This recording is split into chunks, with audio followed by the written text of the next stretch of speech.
Dhallywood king megastar Shakib খানের দরদ movie release হয়েছে। Recently in many countries of the world including Bangladesh. সম্প্রতি বাংলাদেশ সহ বিশ্বের বিভিন্ন কান্ট্রিতে ঢালিউড কিং মেগাস্টার শাকিব খানের দরদ মুভি রিলিজ হয়েছে। I don't care about them. আমি সাধারণত এগুলোর কোনো খোঁজ খবর রাখি না, বাট আমাকে একজন বলল, হুজুর আপনার প্রতি আমার humble request, please exported a message about this. Please এই বিষয়টি নিয়ে আপনি একটি মেসেজ এক্সপোর্ট করেন। I think is very very important topic. By the way, সে আমাকে বলল, হুজুর that topic is specifically focus on. এই মুভিটিতে বিশেষ করে যেই বিষয়টিকে ফোকাস করা হয়েছে সেই বিষয়টি হচ্ছে husband wife chemistry, respect, loving and caring. সুবহানাল্লাহ পড়েন।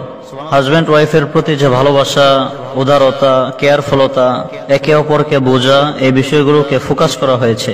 বাংলাদেশের 95% কাপলদের এই একই পেইন, এই একই প্রবলেম, এই একই কেস তাদের। চিল্লায় বলেন ঠিক কিনা? একজন আরেকজনের প্রতি কোনো ভালোবাসা নেই, কোনো কেমিস্ট্রি নেই, কোনো রেসপেক্ট নেই, একে অপরকে বুঝতে চায় না। প্রত্যেকটি relationship chemistry, respect, loving and caring, এই বিষয়গুলো লং লাস্টিং রিলেশনশিপকে ডিজার্ভ করে। Otherwise not possible.